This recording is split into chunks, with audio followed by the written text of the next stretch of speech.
This is the day that Lord has made. Let us be glad and rejoice in it. Every good and perfect gift comes from above. A pleasant noon to all the respectable dignitaries from across the globe. I am S. Jennifer Gracie Libellis Mary, Assistant Professor, Department of Computer Science, and it's my honor to welcome you all. The long awaited conference is on as all our screens bright on. The pandemic blocked us in numerous ways, and today we are to hack it through this visual conference that crosses all borders with multiple learners and instructors at this juncture. With faith like Wi Fi, invisible yet connected, let us carry forward our march.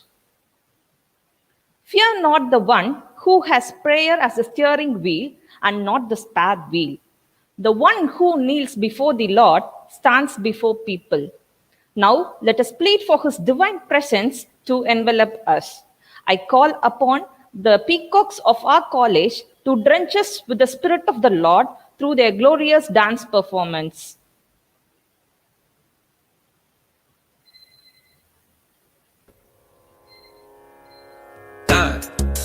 Hit ta re ta dhan na chum ta hit ta re ta dhan na chum ta hit ta re ta dhan na chum hit ta re ta dhan na chum ta re ta dhan na chum ta re ta ta hit ta re ta dhan ta hit ta re ta dhan ta re ta dhan ta chum ta chum ta chum ta ka le ta re ta dhan ta hit ta re ta dhan ta re ta dhan ta chum ta chum ta chum Takte pandare da dhanna tare da dhanna tare da dhanna tare gida dagda de tare da dhanna tang de tare da dhanna tang tare da dhanna tang da jum tak jum tak jum da dhanna jum tare gida dagda jum de tum nam takita dhanna ta dhanna ta de mitta tare gida dagda de tum nam takare da dhanna ta dhanna ta tare gida dagda ta de gida dagdum nam Tarita dhanata junutta tangrata girgida de tum nam tattakita dhanata kita junutta kita karta girgida de tum nam tarigida de tum nam tarigida de tum nam tarigida de tum nam tarigida tam tarigida him him tarigida tarita dhanati tarita dhanatam takita dhana him takita dhana takadinna tum takadinna de Tangidadika tarigidadika ta ta de de tom tom tarigidadum ta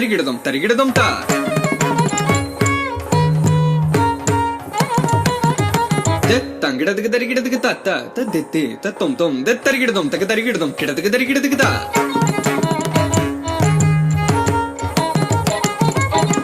de tangidadika tarigidadika ta ta jum ta dim tarigidadika ta jum tarigidadika ta nam tarigidadika ta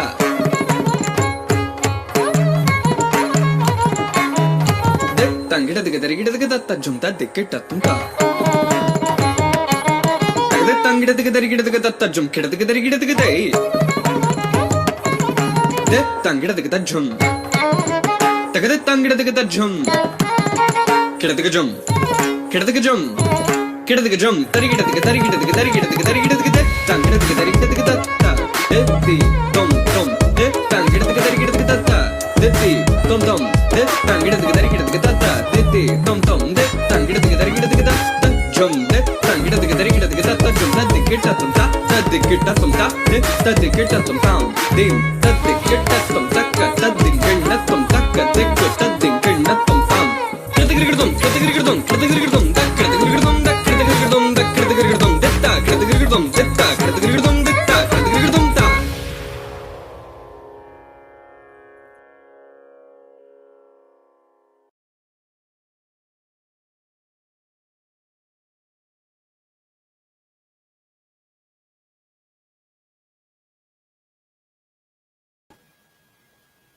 Wow, that was fantastic. The birth of a child always brings in a surplus amount of joy and hope. The dawn of a new event will bring in the bloom of a new family. I am at utmost joy to invite Mrs. R. Yogapriya, Assistant Professor, Department of English, to present her extended welcome to us all.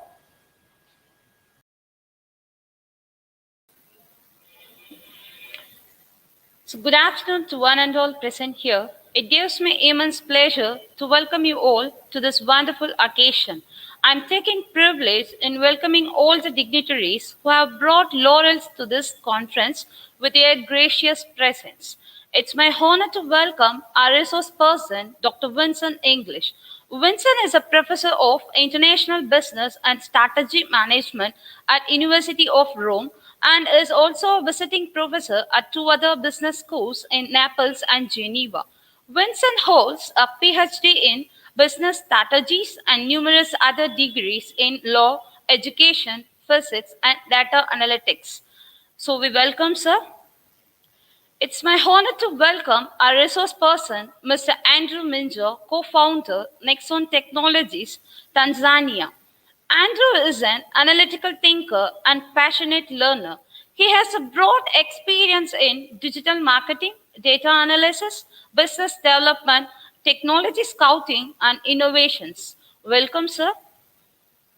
Now it's time to welcome a strong woman, a pillar of Immaculate College, a backbone of our success, good motivator, and encouraging power. Yes, it's none other than our Reverend Sister Sahaya. Welcome, Sister. Now I would like to welcome our respected principal, Dr. Sushila Devi. Without your guidance, nothing can be done. You guide us, support us, and we feel proud to welcome you. Welcome, ma'am. It's time to welcome HR of our college, Reverend Sister Dr. Maria Swami. You kindled our minds, ignited our thoughts, cheered us, and brought us here to this great platform. This evening, I take pleasure to welcome you. Welcome, Sister. I would like to welcome all department HODs, staff members, teaching and non-teaching staffs who all stood behind us to move forward. Last but not least, all our efforts selflessly stands only on your improvement. Yes, I'm elated to welcome you all, my dear students, and I would like to welcome all the participants who are ready to spare their time with us. Once again, I welcome you all wholeheartedly and thanking you all for this wonderful opportunity. Thank you.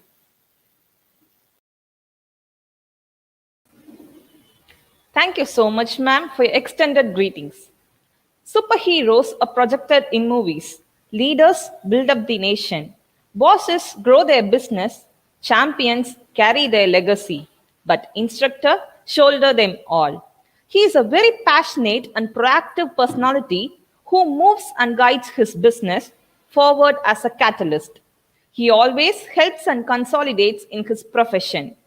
Dr. Vincent has founded several successful companies and has served as managing director of companies in Ireland and the UK for the past 25 years. I hand over the session to our chief guest, who are as core as mantle to this conference, Dr. Vincent English, Longford International College, Ireland. Over to you, sir. Hello, and it's my great pleasure to be part of this wonderful conference. And I want to thank Sister Maria Sami for inviting me to this, and it's my great pleasure to present to you another area which is passionate to me, which is online education, making education as affordable and accessible as we possibly can. My background, as you probably heard, is business. I started off my life as a science teacher, teaching physics and mathematics. Then I progressed from that then to work on the business side, and I founded several companies, as you've heard, and I continue to run one or two of them at this moment in time. But my passion now, as I kind of progress later in my life, is to now put something back. And this is why I founded the Longford International College, which is on the process now of becoming a university. So it's with that in mind that I present to you not my sort of my academic stream. I have two academic streams. One is business and strategy, which I teach, as you probably heard. But the other passion that I have is that of education and learning in education, and how education can become more accessible, more enjoyable, and how we can increase education through dialogue. And that is really the foundations on which the college has been formed. It's been formed as one which is a dialogic-based institute, but also one which addresses education through the lens of a pracademic approach. And pracademic is to do with, if you like, the fusion of academic and practical, so that our degrees, our courses, leave many students with more of a practical approach to the education that they've received, and hence making them far more employable. Also, too, we have a passion for a number of areas of education. We want to help, spread the word of God, obviously, through education. We believe that education is a very powerful unifier, and also in conjunction with sports itself. Both of those are very, very powerful unifiers together, and it's through the initial stages of the college, which is not even a year old yet. The initial foray into education was looking after professional athletes that were coming to the end of their professional sports life, and they had little or no education because their focus had been on that very thing called sport.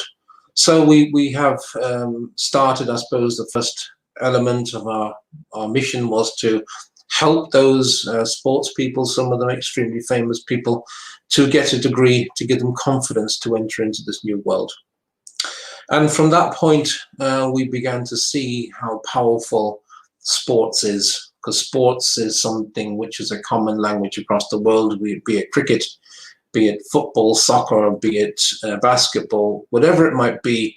It's a place where even enemies can come together, not only play against each other and abide by the rules of the game, but also play with each other in the same team.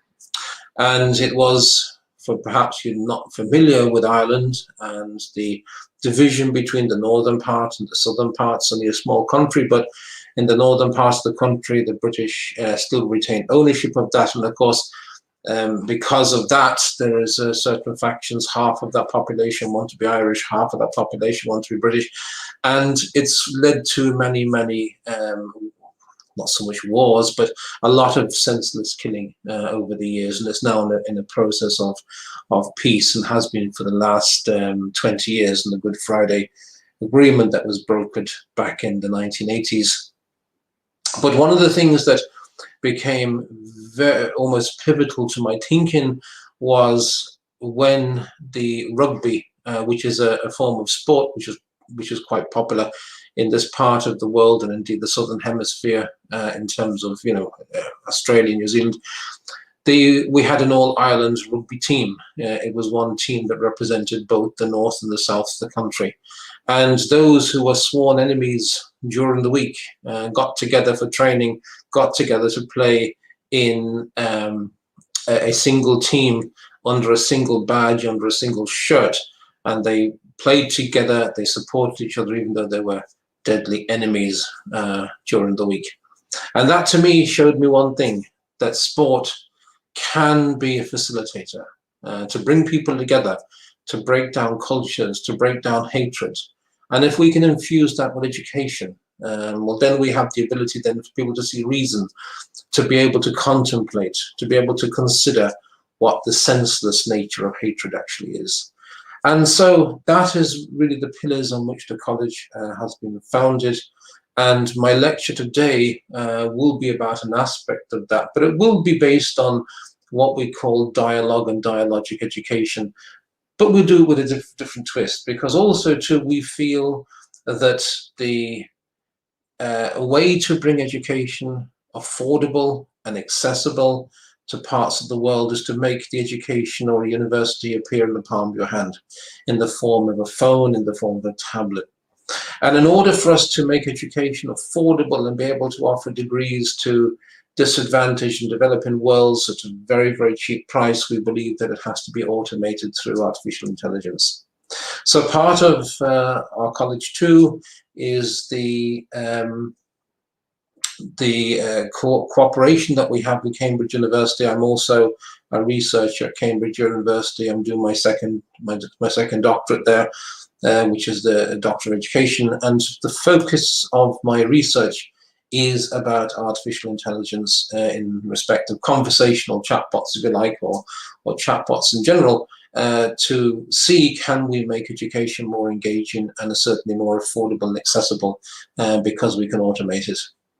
So that's really what we're talking about today, about my lecture. We'll talk a little bit about the theory behind it. We'll talk about the practicalities of chatbots, and then we'll finish up just talking about a little bit about the early research and the early results that we have received so far.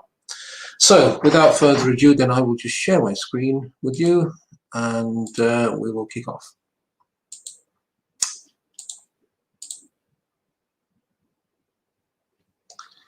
So it takes a second for the screen to share on this program.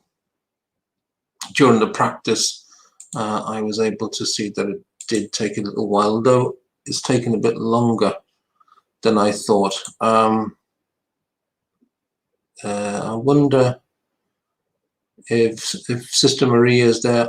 Can you see my PowerPoint, Sister Maria? Or is it actually sharing? Ah, it is there now. I knew it was slow, but I didn't think it was that slow.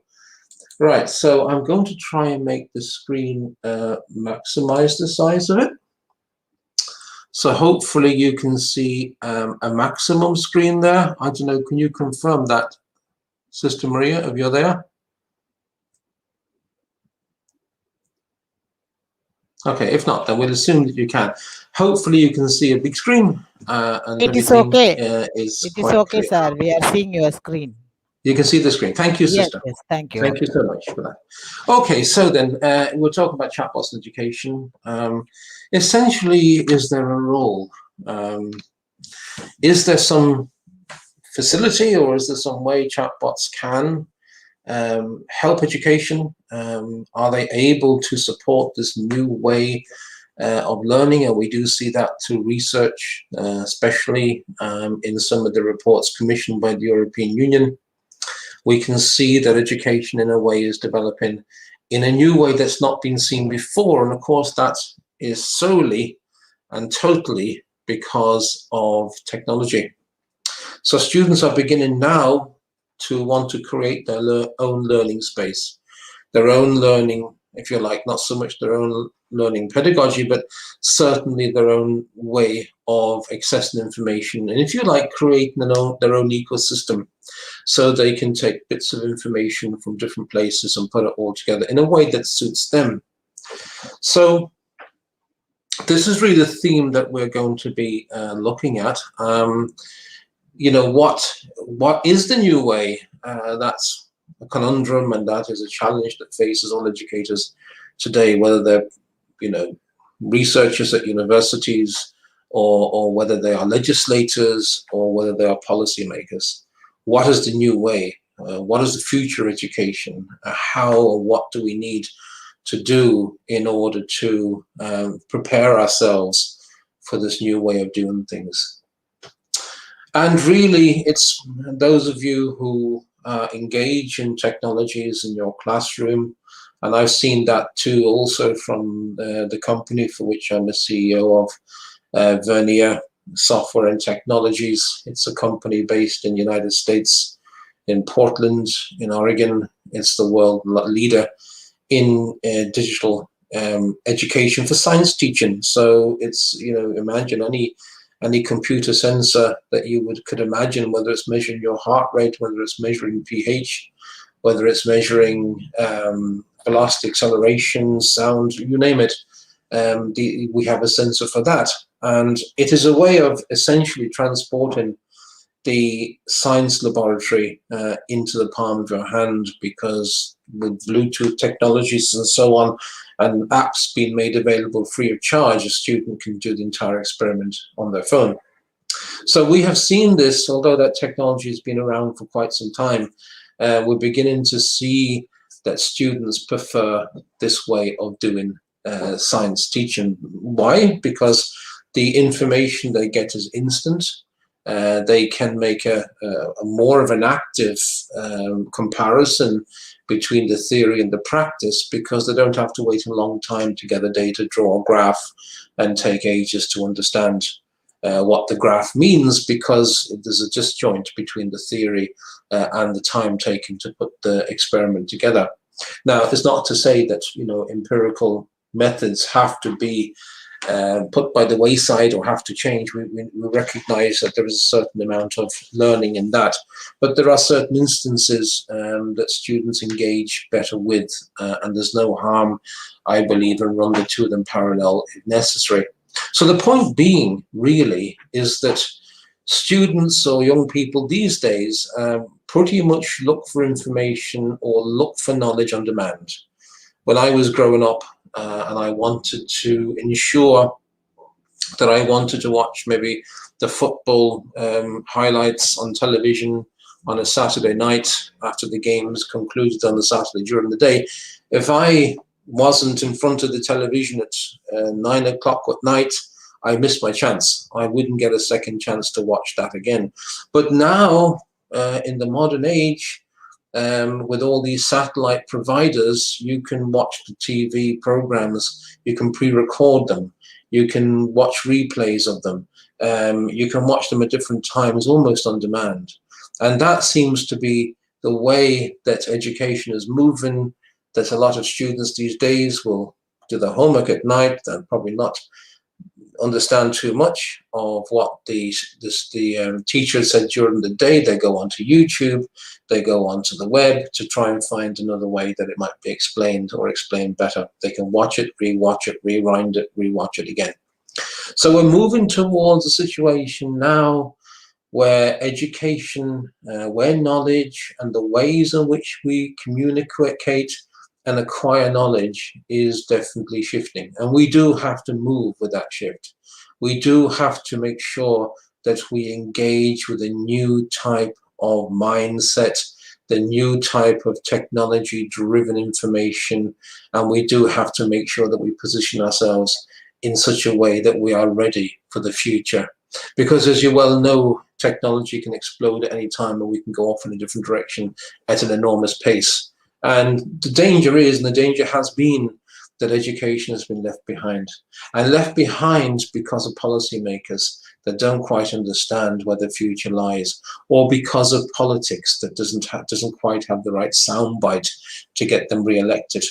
And very often they will invest in computer technologies, spend vast amounts of money equipping school laboratories with computers, but nothing to make the computers usable. And this is the problem, and this is the problem with policy all over the world. It is a disjoint between what the politicians and the government thinks that we need and what we do really need. And really it's leading to the way that, and I've seen this through the meetings and the groups that I belong to and the European Commission, we are also very much worried about the way in which students construct their knowledge these days and what their preferences are in terms of learning and what their preferences are in terms of absorbing information. And what they really need is they want almost like an off-the-shelf approach. They want to personalize their learning environment.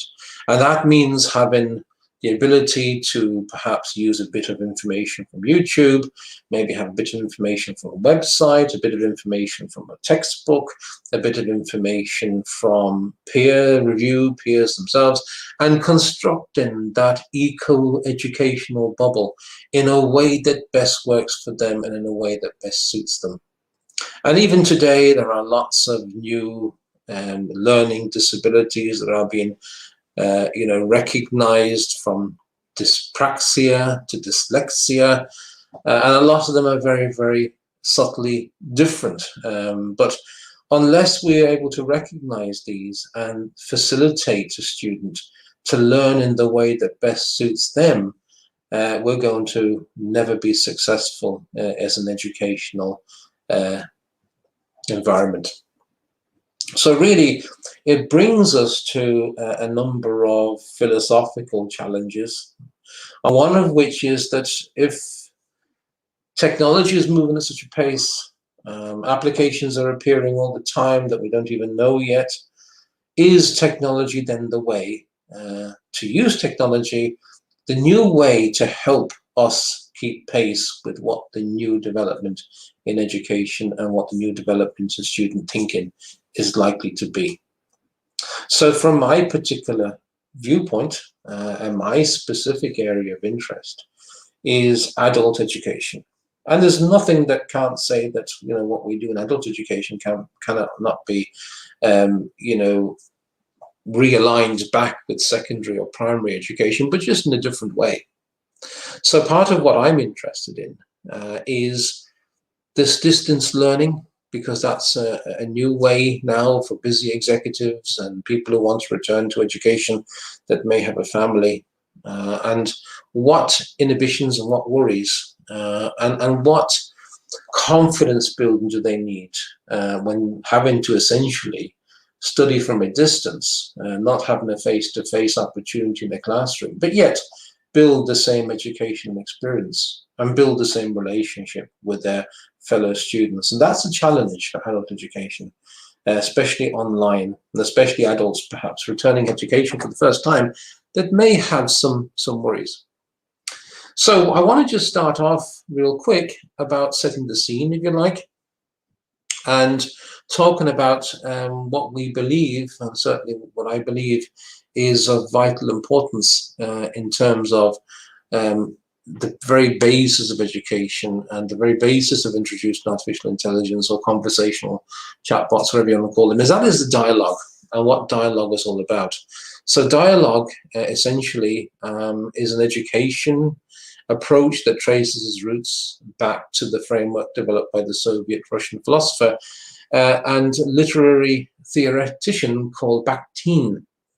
Bakhtin's work, unfortunately, did not see the light of day for many years because of the time he was part of the old Soviet Union. It wasn't until the Soviet Union collapsed and the Berlin Wall went down and there was a movement of academics between East and West that we began to realize the works and the writings of Bakhtin were very, very important and very, very insightful indeed. And really what it means is that in a Bakhtin world, the place from which we speak plays an essential role in determining what we say. And really what Bakhtin really is suggesting, that he's pretty much saying that in order to understand, it is immensely important that the person who understands to be located outside the object of his or her creative understanding in time and in space and in culture. And what we're talking about here is that really in order for dialogue to happen or to be developed, it has to be between those two people, or maybe even they talk about a person in of itself engaging with a computer. That is still dialogue. There is meaning and knowledge built upon knowledge, whether you're reading a book, it's knowledge and meaning that's built upon knowledge and so on over the time. And it's how you can take yourself out of that situation and analyze what's been said from a knowing other. And Bakhtin, from that point of view, will really say, in essence, that meaning is always in response to a question. And if dialogue doesn't in of itself raise another question, then it's not really truly dialogue. So what we're doing is we're building knowledge. It's building on a dynamic communicative act. Where developing meaning is through a dynamic knowledge generation, through constant questioning. So this is, if we just take a step back and let's talk about this from a classroom face-to-face situation. If the teacher is just there in a transmissive role, where the students are just passive receivers of information, the teacher is talking to them. The student very often is writing down furiously everything they possibly can, and for the majority of the class they sit and listen. But the opposite of that is, why don't we engage in dialogue? Why don't we construct meaning between the teacher and the student, such that we get to a point where the teacher and the student both reach a dialogic equilibrium? So the student understands what the teacher wants them to understand in the way the teacher wants them to understand it. But more importantly, the student has the right understanding in their own way, of what the teacher wanted them to understand. And also the flip side of that, of course, is that the teacher themselves understands the way in which the student understands what the teacher wanted them to understand. And this becomes very much part of this dialogue, where the teacher perhaps will introduce a concept, the student will come back with their view of that concept. If it's wrong, the teacher will guide them further to have a better understanding of that concept. So in a way, we have this teach back, going back and forth, back and forth. And the important part of dialogue, and this is probably where it is more applicable to adult education, more so than the junior years, in that there is a knowledge being constructed between the student's view and the teacher's view. And as they come to a point where the student finally understands the concept that's been transposed towards them in their own way, in fact, what they are doing is teaching back to the teacher again to give them a different view of maybe the concept the teacher may not have ever thought of. And we talk about this learning redundancy. And learning redundancy is rehashing, retalking, reconstituting, reconceptualizing questions in such a way that both the teacher and the student and the teacher get to a point where they thoroughly understand what each other is saying. And that is the point of what dialogue really means. It means this generation of knowledge that in itself must also lead to another question. So this is, I suppose, very often the basis of a lot of the cybernetic conversational theory, in that how can a chatbot truly understand through NLP really what the student is asking of it. And in order to do that, it's got to learn with the student. So you can see that dialogue and dialogic approaches is very much aligned with the new, if you like, technology-inspired pedagogical approaches, and even the way students these days consider how knowledge should be created. So if we look at dialogue in its most simplest form, there are 3 levels of it. The first one is that different voices are participating in dialogue equally, and they are being listened to with respect equally. And what happens is that contributions are changed as the interlocutors add responses to the end of the preceding responses.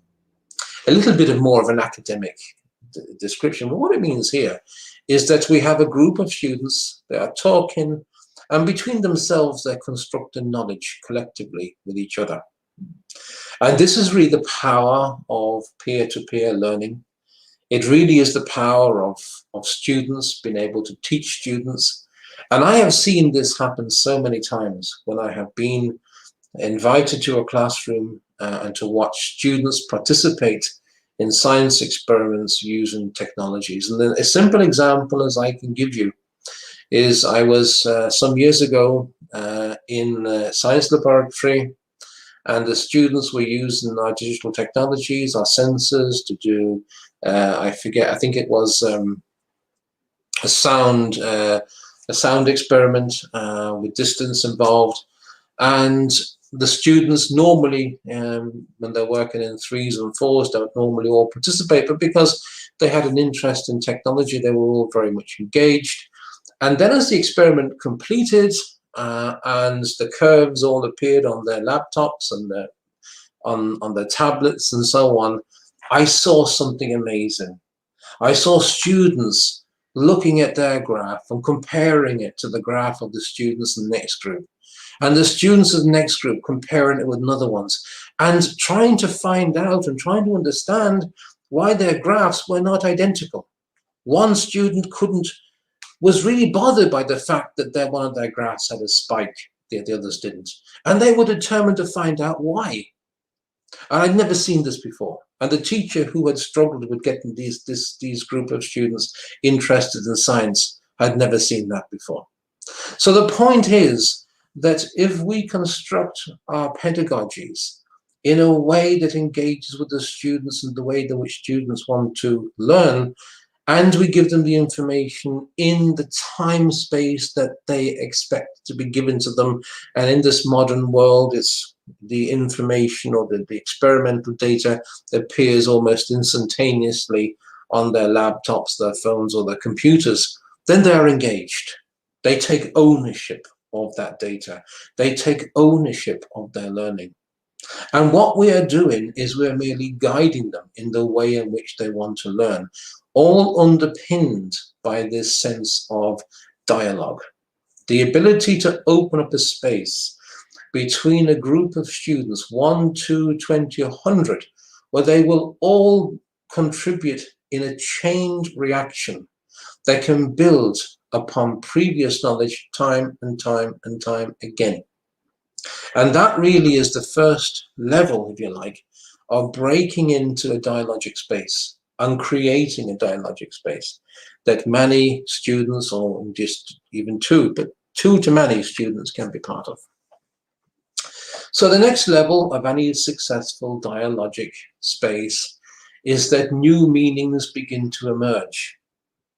New understandings begin to come out of what it is they are interested in, what it is that they are conceptually trying to talk about. And really what we're doing in this situation is we're getting rid of the uncertainty, and we are engaging in the many different perspectives that many different students have through an open dialogue where every voice has respect. Every voice has the right to be a voice, and everybody can be listened to. And in looking at this multiplicity of perspectives, we are essentially enlarging the dialogic space in order that we increase more learning and we develop more questions from what it is that we have actually learned. And this should be a process that never ends. It should be one that should continue ad infinitum and forever. And that is really what education is about. It is always building on what others have built before you. When you come to do your research, your PhD, whatever it might be, essentially what you're doing is looking at what everybody else in your field has said, and you're adding your part to it. You couldn't do it unless you listened to what others had said before. So in a way, that is the fundamental part of education and learning, is that of a dialogue. And dialogue isn't about talk. It can be about reading a text, because that's a flow of information. It can be on the internet looking for information too. So dialogue is not just related to two people talking back and forth. Anything that gives you knowledge, that's built on knowledge before, that you engage in, is dialogue. So now the final level, and all this is created, is the opening of a dialogic space is now some real thing in a true ontological sense. The voices engaged in dialogue open the space where knowledge construction occurs. But people develop an understanding of themselves, not only of the education, but of themselves too, and their place in education. An understanding, an ontological sense of how they are contributing to the generation of knowledge in themselves. They take ownership of that learning. And this is key, is getting to the point where the student is happy to take ownership of their learning. And if we do that, all that remains to be done as educators is to guide and support them. And this is really where the future may lie, because we will give them the tools, the automated tools, the artificial intelligence tools, and it's through our guidance that the construction of knowledge will happen on their own terms. And I think that's the future. I think the future is not to be replaced by artificial intelligence. No, not at all. The future is to use artificial intelligence to our advantage, to help the educator. not to take the place of the educator, because I believe no matter how advanced technology will get, that will be impossible. So dialogue really gives rise to what we call a polyphony in the spoken and the written word. And that is really a space, a polyphony, is, if you like, a bubble or a space that can give unique sense-making in a way that true monologic discourse cannot. A monologic discourse is speaking to somebody without giving them the opportunity to speak back. So the monological truth can only be measured by its accuracy, otherwise to the object in question. So there's no way through a monologic approach can you determine whether or not the concepts that you are trying to deliver are actually being conceptualized, being internalized, and being properly understood. So then, dialogue and technology, we're kind of moving our way a little bit now. The true essence, if you like, of dialogic education is about engagement with different relationships that offer different perspectives, that expand the learner's comprehension. And in so doing, the learner articulate understanding from multiple perspectives. That was just and I forget where I found that, but that is just, if you like, a definition of what dialogic education is. And somehow we have to take that all-encompassing, covering all the bases definition and transpose that into some way that we can make the use of that in an artificial sense. That's the challenge for the future, is not to run away with the technology and have it develop through NLP and artificial neural networks and whatever else learning machine algorithms come along the way with increased processing powers, but to maintain this whole philosophy of making sure that education is delivered in a true dialogic sense. Otherwise, again, we're into monologue again. So then, again, just looking around for some definitions of a chatbot. Now we're talking about using artificial intelligence, and now we're talking about that colloquial term that's been given as a chatbot. Sometimes they're called conversational bots. Sometimes they're called just robotic support machines. They can be called anything, but chatbot seems to be educational chatbot, edubot, whatever you want to call it, seems to be one that seems to be sticking for our particular applications. It is strange that if you have a phone, whether it's Android or whether it's an iOS, you're going to have Siri, and we are already in the realms of artificial intelligence and chatbots, if you like, that help us and help us to find information, to help us turn on the radio, to turn off the radio, to find whatever we want on TV. So in a sense, the artificial intelligence is pervading us very often. When you wanted to ring up a particular company, maybe your mobile phone company, originally you would get through to a call center. Now it's more likely you're going to be met with a chatbot that you're going to have to text in or type in the problems you're having, and the chatbot will come back then and decide whether they can help you or they have to send you back to a human again. So you can see that this artificial intelligence is pervading us everywhere. But strangely enough, education is lagging behind again. Education has not embraced what the chatbot can do. Now, perhaps with this pandemic, where people have been forced to study online, it may be the catalyst that engages chatbots more in education. So a few definitions then. How would you define a chatbot? Again, there are much the same way of saying the same thing, but a few that I picked out, which I thought were quite good. An educational chatbot facilitates dialogue and collaborative learning between teacher and student and between students. That's one that I like most of all, I think. The chatbot interacts through dialogue-driven textual capabilities and responds in a way that encourages further dialogue. Again, being more focused on the text than anything else, but saying the same thing. The more basic one, a chatbot, is a computer program that's designed to simulate a conversation with its users, often over the internet. So there is no firm definition or accepted definition of what chatbots actually are. So let's have a quick look then at where chatbots have come from, where we are right now. The evolution of chatbots really began in 1950 when Alan Turing, who was well, regards as being the father of the internet, and also very famous during the war, when he was the guy who cracked the Nazi code, for example, to allow the British, well, quite a considerable competitive advantage in the war, for sure. But anyway, but his main interest was computers.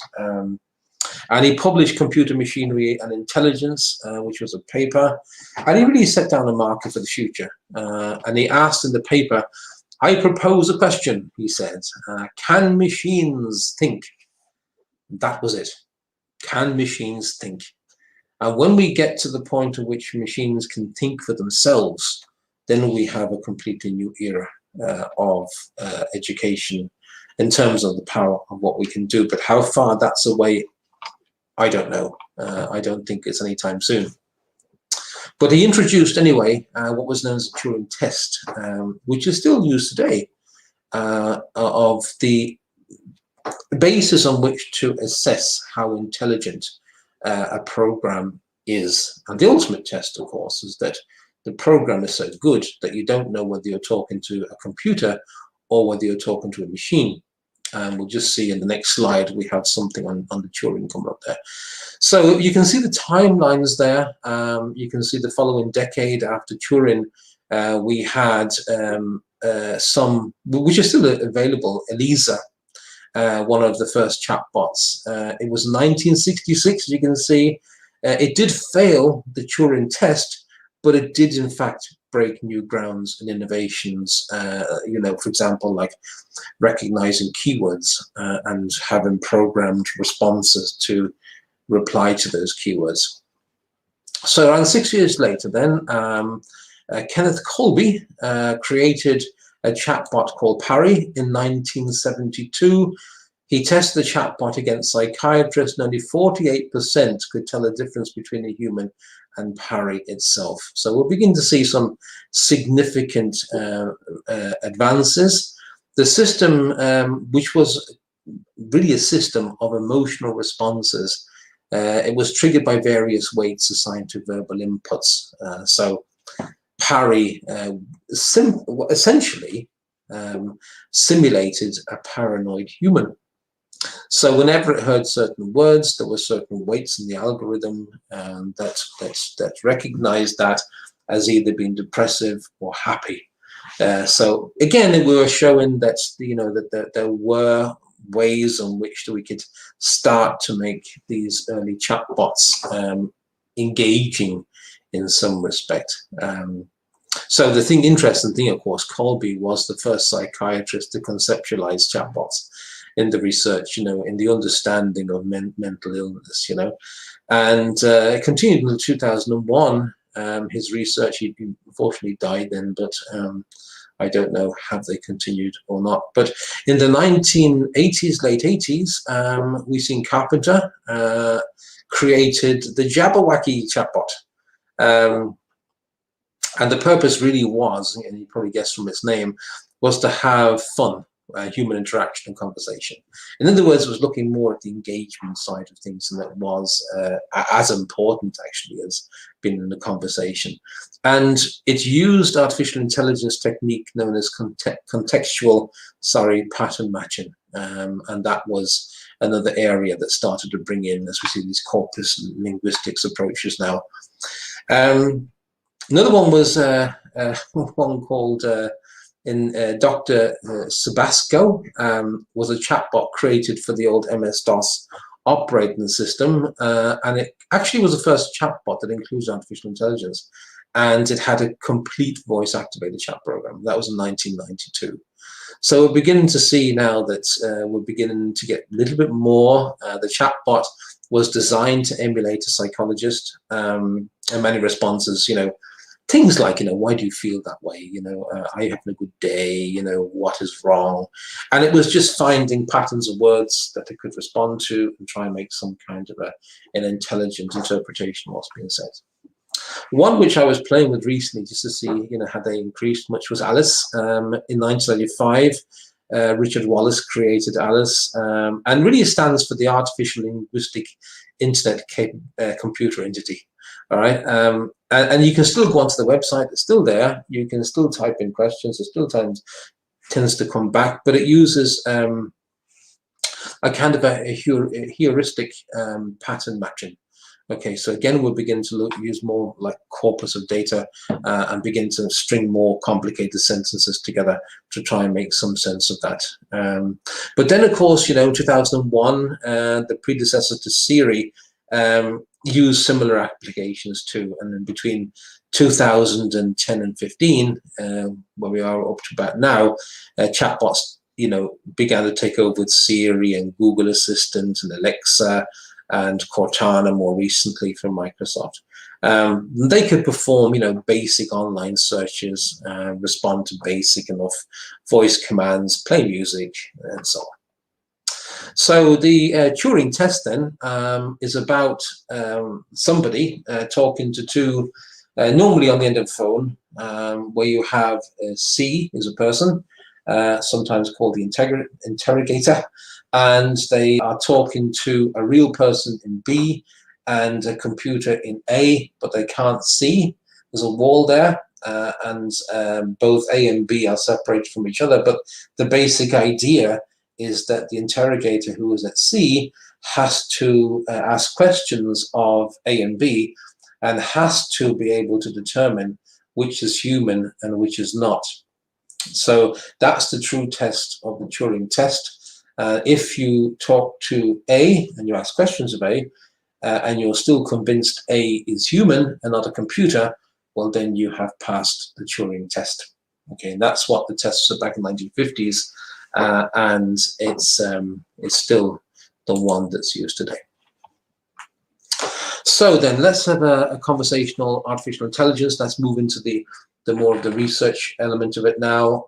Conversational artificial intelligence is the use of messaging apps, speech-based assistants, and chatbots, we'll say, to automate and to create a personalized customer experience at scale. This is where it sits at the moment in industry more than anything else. So with conversational artificial intelligence, conversations can be driven by words to support two-way interactions. Also, for example, AI will use NLP, which is natural linguistic programming, to offer personalized customer experiences, for example, by combining automation and AI to facilitate these interactions which customers feel that they are personalized towards them. Of course, they're not. However, not for this particular talk. NLP does have its limitations, even though it is quite an advanced innovation at the moment. It has yet to understand for things like a local language, local colloquialisms. Like for America, you'd ask for soda. Everywhere else, you'd ask for, Fanta or a Coke or something. So these kind of colloquial or specific nuances and how people say things, NLP is not there yet, so I can't make those comparisons. So then, where are we? So this is where we are at the moment. Just to introduce you, the rest of this lecture will just be about the research that I'm involved in and where I hope it will go. But this is about, again, we talk about conversational theory. It's based on Gordon Pask's theory of 1976 about really his interest in cybernetics. And his view was a new way of the theory of dialogue, essentially, and it was vital, really, to understand how learning is manifested between humans and machines. Essentially, what's that interface? It's, as you can probably gather from what I said before, true dialogue can be kind of mechanical. Here's the concept, the student reiterates it back to you. Okay, now what do you mean by this? The student reiterate it back to you.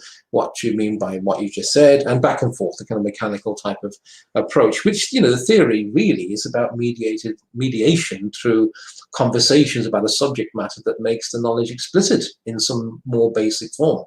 And that's what you're doing. You're making the knowledge more and more explicit, more and more understanding. It'll get to a point where this, you know, this teaching back or teach back redundancy or learning redundancy is to the point where redundancy is at its maximum. In other words, you know, we're good, we understand it.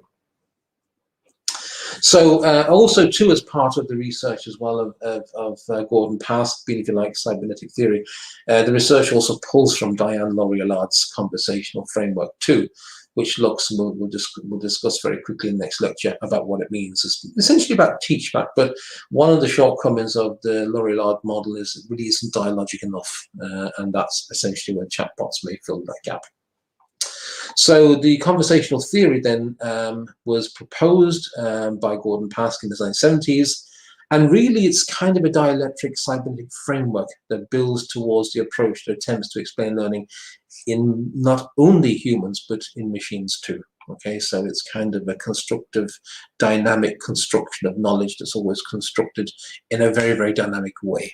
Okay, you're building competencies and capabilities along the way too. So the conversational framework then by Diane Laurier-Lard just talks about the student placed at the very, very center of the learning experience, and you can see that the teacher will create the concepts will be translated to the student at the conceptual level, and the student then may decide to discuss that with their fellow students in terms of peer-peer learning. Of course, then there's going to be another cycle, a peer communication cycle that feeds us back to the concept, and then the student who feeds that concept back to the teacher. And in the conversational model, they only take this cycle once, but of course, it can go back and forth, back and forth, back and forth many times. There's indeed some later iterations of this conversational framework does that, but I still believe that it is not dialogic enough.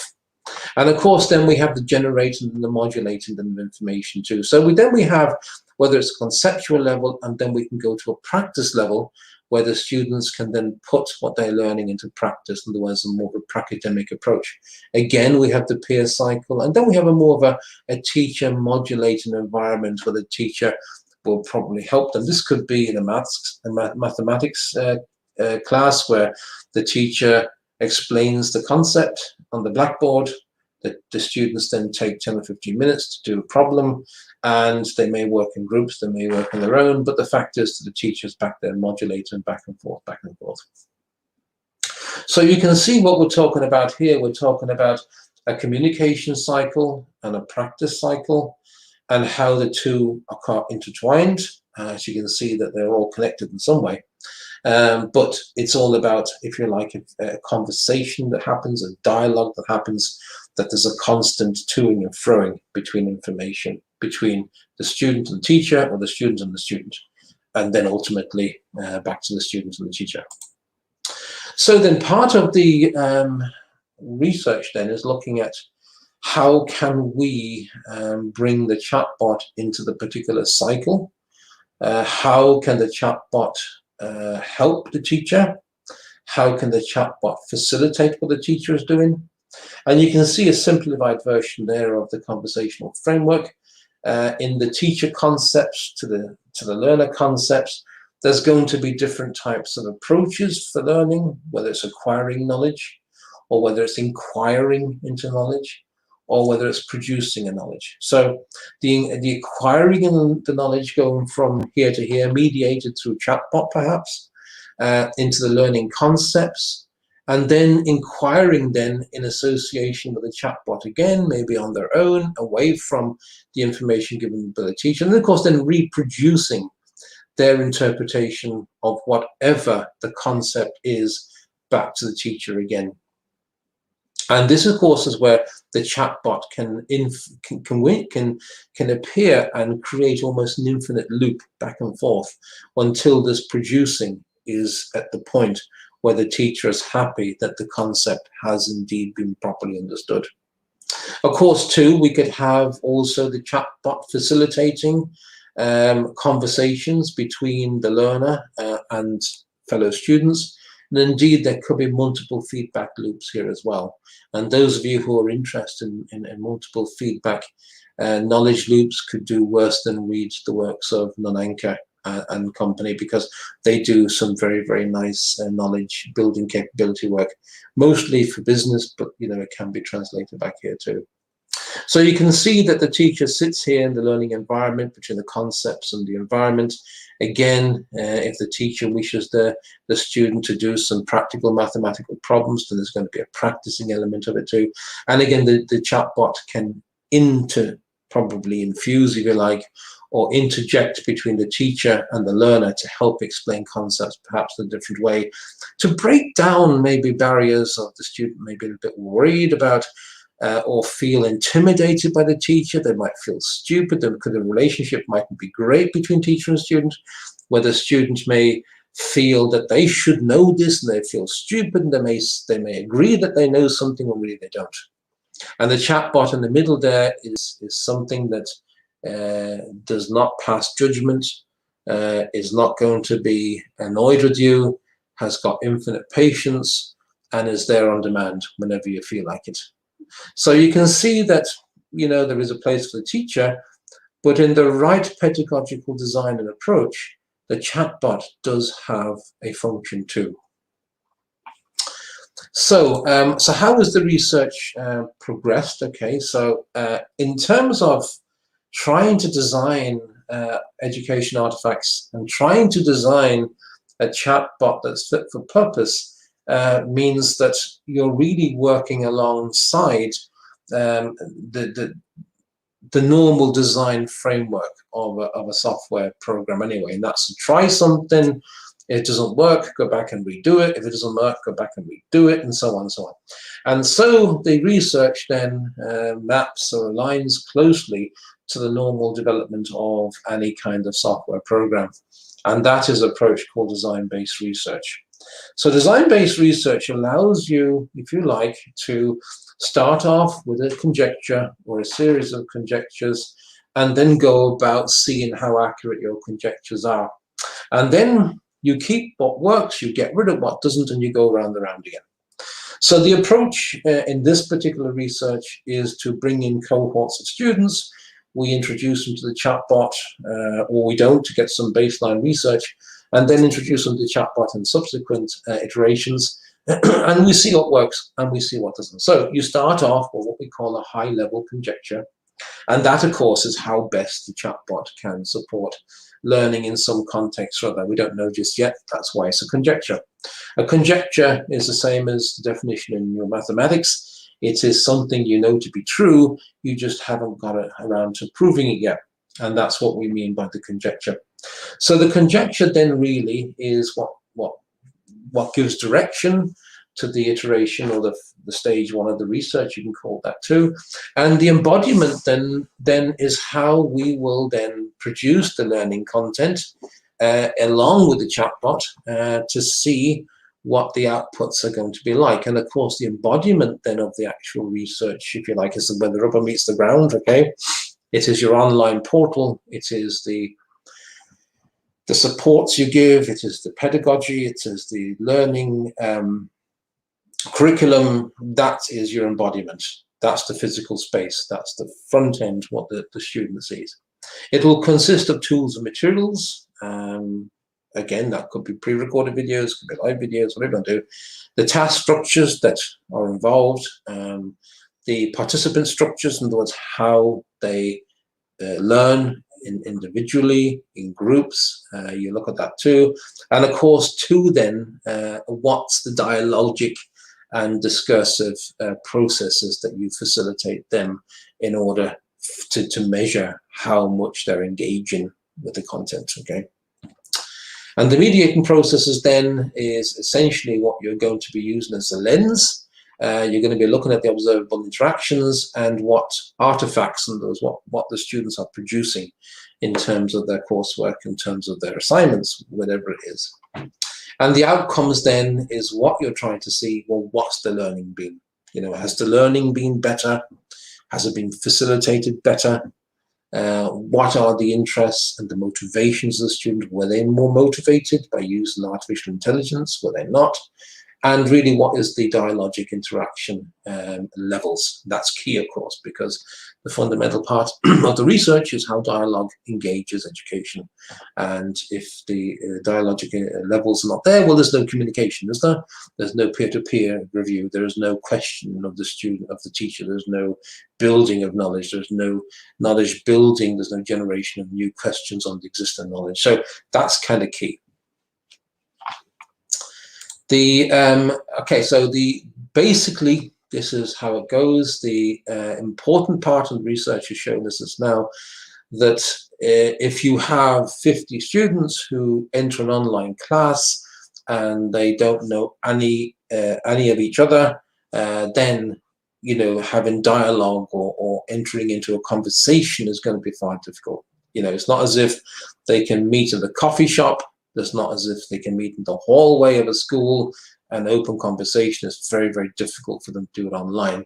So from the first iteration that we've done, from the very, very basic pilot research that we have collected, we believe now that the most important element, the first and fundamental starting point, has got to be into a nice breaking chatbot directed conversation.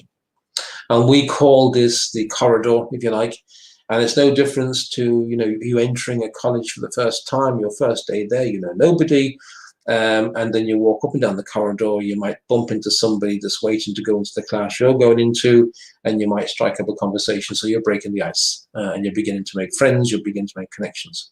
And we feel that is now, after our first iteration, the most important area that's got to be addressed first. So first of all, use the chatbot to build friends, to break the ice. So then we're into the introduction of tasks. Now we're into the teaching proper, whether we go to grouping of students, individual students, either or, engage in activity. And then through the breakout rooms that they use and through the discussion groups that they have, they will collaborate and they will discuss, they will investigate, they'll practice, and they will produce. So in the context of the actual course that we're doing with them, they will perhaps maybe discuss a case study, and then they will come up with solutions and conclusions to what we pose for them. And then, of course, then through that, then they will plan the data collection dialogue with themselves. Now, really what that means is then we're looking at an exploration, a construction, and a reflection of knowledge that's gained and how they can build and understand on that. And through that, then how do we measure that? Well, we measure it through the quality of the dialogue, through the amount of chat, and to the quality of their writing. So we will look, for example, has their knowledge of a particular subject increased appreciably after using this chat interventions? And you're looking for keywords like the terminology they should be using, academic writing ability, the ability to be a bit more reflective, to be more discursive, and to be, I guess, better at evaluating what they have learned. And then, of course, then you can compare from synchronous and asynchronous sources, the stuff that they do on posting on blogs themselves or in chat areas on their own, as opposed then to those that do it kind of together in a defined chat room like we have here. And then that helps us then with a theoretical understanding, and we go through the loop all over again. So you could say that this is one design-based research stage. And then we will keep what we find here that works well, we will jettison what doesn't work well, and we go into the next iteration after that. So here we have then essentially we are looking at the learning outcomes, the interest and motivation, and of course the levels of dialogic exchange. And the measurements we're going to be looking is the way different methods of learning, which is producing, inquiring, discussing, practicing, and collaborating. That's the different types of modes or methods of learning. And that be measured through qualitative assessment in the student activities and the outputs. What about their interest and motivation? obviously we feel that if we can keep students interested and motivated, there's a better chance of them engaging and working. So we'll measure the amount of engagement levels that they have, both asynchronously and synchronously. We will also look at the sentiment analysis of their text, what their writing is like, and also with semi-structured interviews later at the end of the course. And then, of course, looking at the type of interaction that they do. What's the peer interaction like? What's the quality of talk like? And when I say quality of talk, I'm talking about their ability to reconfigure, their ability to sense and seize, let's say the micro foundations of learning, if you like, and also their ability to reconstruct what they know, and the quality in terms of how they can express themselves and the terminology that they actually use. And of course, the quality of the assignments at the end. Is there any prompting from the chatbot required? What's the forum postings like to questions? And what's generally the level of the conversational levels? So again, this is essentially how it works. The pilot study is a baseline questionnaire again to try and to get an understanding where students are without chatbots. Iteration 1 will introduce a chatbot with the certain features that we have discovered from pilot 1, which were not the iteration 1 just yet. Then iteration 2 again will be keeping what works from iteration 1, getting rid of what doesn't work into iteration 2, and the same process goes to iteration 3.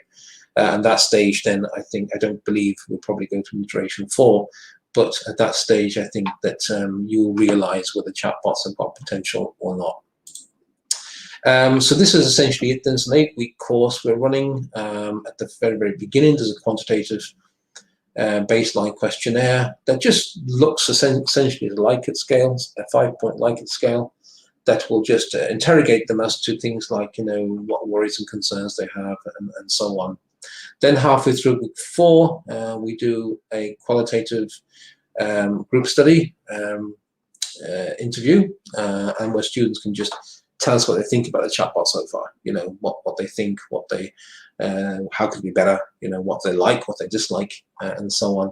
And at the end, then we do another qualitative semi-structured interview with a few of the students we will pick at random, and they will give us an honest appraisal of what the experience was like using the chatbot. So essentially, we're looking at 2 research questions here. What roles can chatbots adapt in an online education context to foster better student engagement and the quality of dialogue? And then, of course, we'll be looking at all these questions that hang off here. Will they increase levels of participation? Will they help more motivation?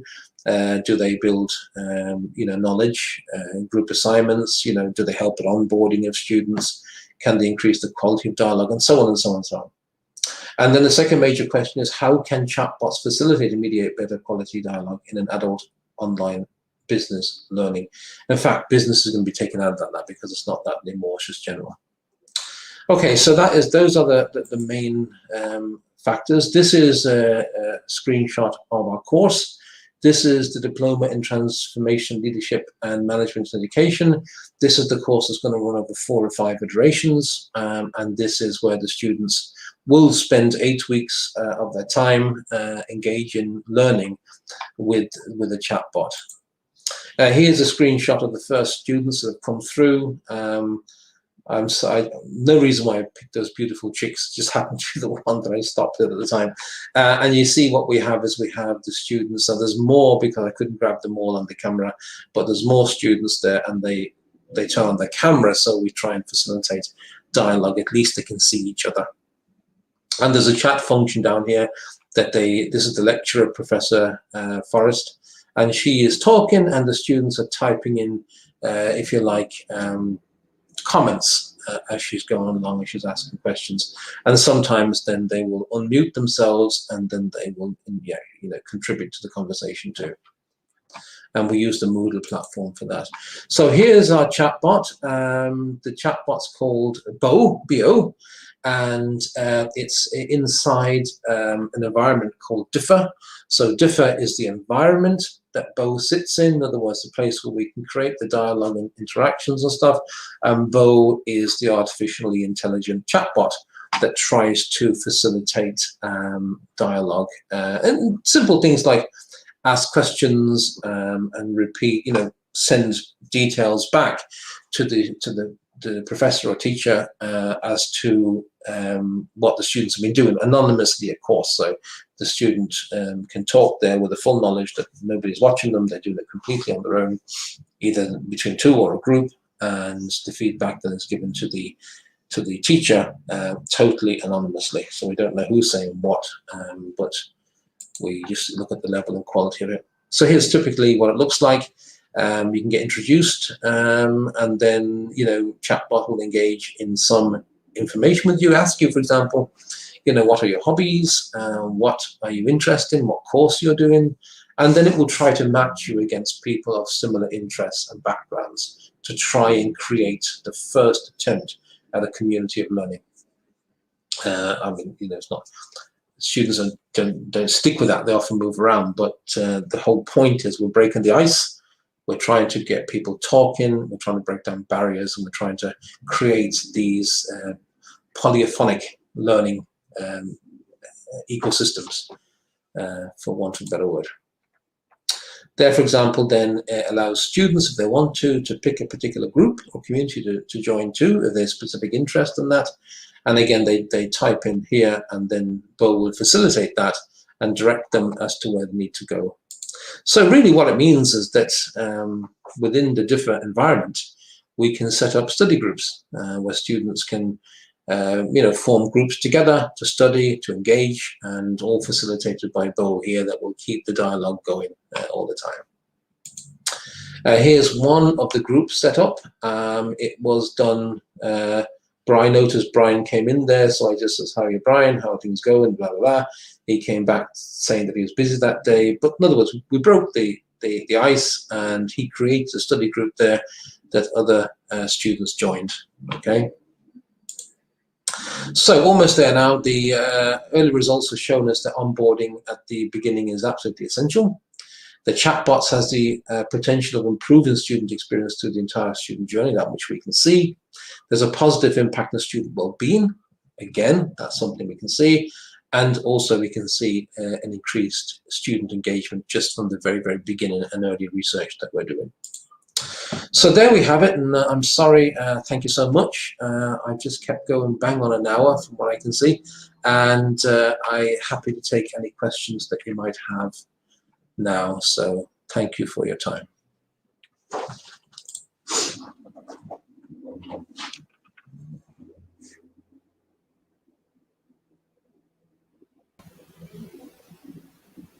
Wow, sir, the presentation was marvelous. You gave a clear view in the transformation of education. You taught us many new ideas that we are yet to know. Thank you so much, sir. My pleasure. Give thanks to the Lord, for he is good, with a 10-string lute sing him song. This is the song I remember whenever we give thanksgiving.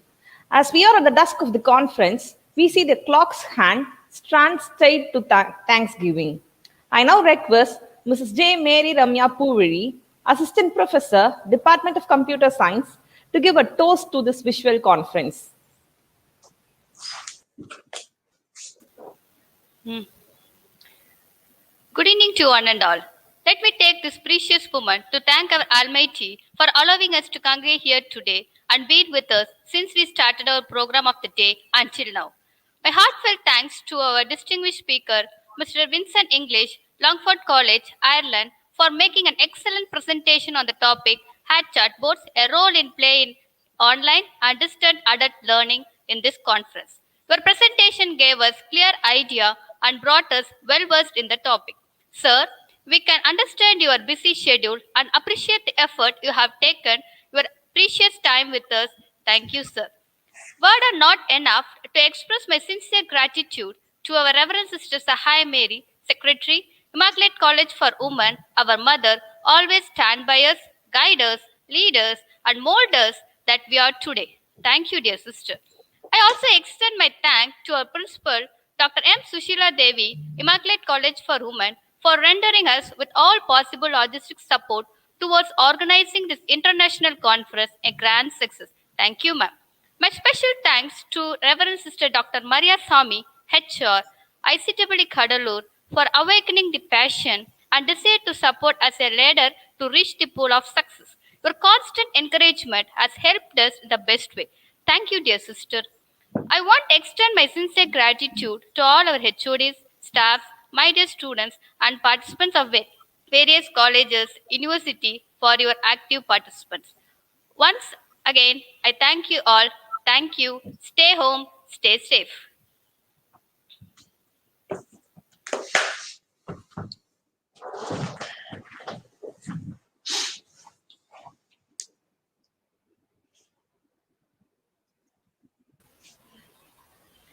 He is the leader who knows the way, goes the way, and shows the way with his great team around him. He is lifting a person's vision to high heights, the raising of a person's performance to a higher standard, the building of a personality beyond its normal limitations. He is not a man of luxury, but he has a huge wealth of knowledge and experience across the business, which shapes him to move in the right path and direction in life. The key to successful leadership today is influence, not authority. He influenced many people and moved them, helped them to collaborate and share ideas and knowledge. On behalf of the management, the organizing committee, and all the faculty members and students, I thank him for providing his gracious presence to join us today to enhance our joy. And we all hope that endings are new beginnings as well. Thank you all once again. Happy evening.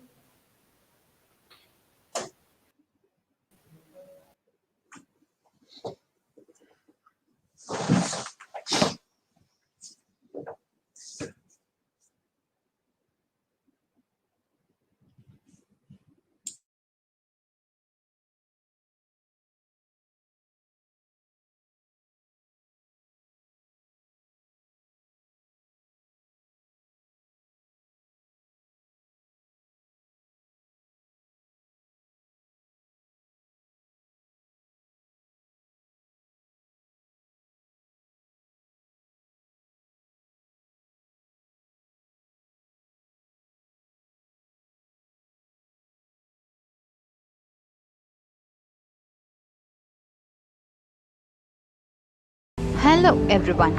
Welcome to Immaculate College for Women, Arts and Science, Kadalur, affiliate to Tiruvallur University. Our college was established as one of the petals of Immaculate Congregation. So this Immaculate Congregation was founded in the year 1844 by the servant of God, Reverend Father Louis Savanian Tippis. To create a footpath again in our history, our college emerged with a new owned building in 9-acre land at Chinnakanganangupam, Kadalur. We have Terminal 1. The students will not be forced to take any risky ways because we itself offer lots and lots of way for our students to reach the college campus. Terminal 2, Terminal 3, and Terminal 4 ways to reach our college campus. We provide bus facilities for the students who come from far villages and who are far away located from the college.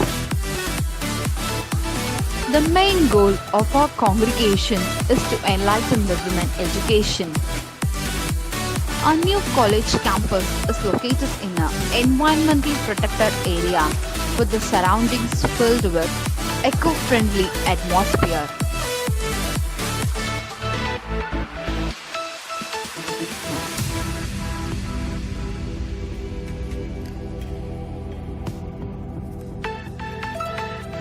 Our new college environment is accompanied by hostel facilities for our students with safety and security. The soul of our students will blossom like a lotus, which make them to feel happy and be blessed by means of the greenish environment they live.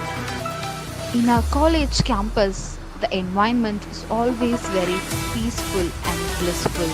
The city crowded environment is not located inside our college campus because it is an area that is away from the roadside and keeps our students away from the polluted air and polluted surroundings. This makes the students' mind feel peaceful. To reach the gateway of our new campus in Chinnakamanaguppam, Kadalur, you can refer to the Google map that you can reach a college campus as soon as possible, which is less than or equal to 500 meters distance as a walkable distance with eco-friendly environment surrounding around you. To make your children's life much more brighter in future, come to our college, enroll them, and tomorrow you can see your children not as a students but as a responsible citizen of our country. For further more details, contact our college or visit our college website. Thank you.